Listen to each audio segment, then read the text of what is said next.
खौफनाक साया रवि एक छोटे से गांव में रहता था। वह देर रात तक काम करने के बाद साइकिल से घर लौटता था। गांव के रास्ते में एक पुराना वीरान मंदिर था, जिसके बारे में कहा जाता था कि वहां आत्माएं भटकती हैं। लेकिन रवि इन सब पर विश्वास नहीं करता था। उस रात काम में देर हो गई थी। वह साइकिल से घर लौट रहा था, तभी अचानक उसकी साइकिल की चेन उतर गई। उसने मंदिर के पास रुककर चेन ठीक करने की कोशिश की। तभी उसे महसूस हुआ कि कोई उसे देख रहा है। उसने इधर उधर देखा, लेकिन चारों ओर सन्नाटा था। जैसे ही वह फिर से चेन लगाने लगा, एक ठंडी हवा का झोंका आया और मंदिर का जंग लगा हुआ दरवाजा चरमराने लगा। अचानक उसे किसी के पैरों की आहट सुनाई दी। उसने धीरे से सिर घुमाया।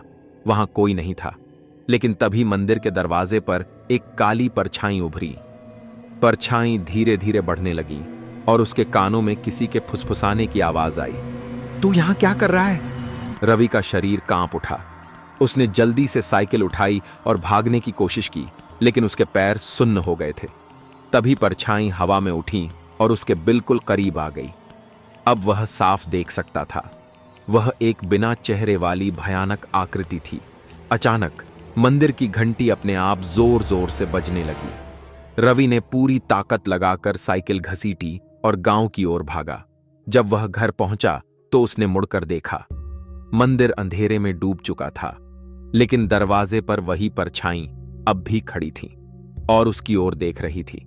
उस रात के बाद रवि फिर कभी उस रास्ते से नहीं गुजरा और ना ही किसी ने उसे फिर हंसते हुए देखा।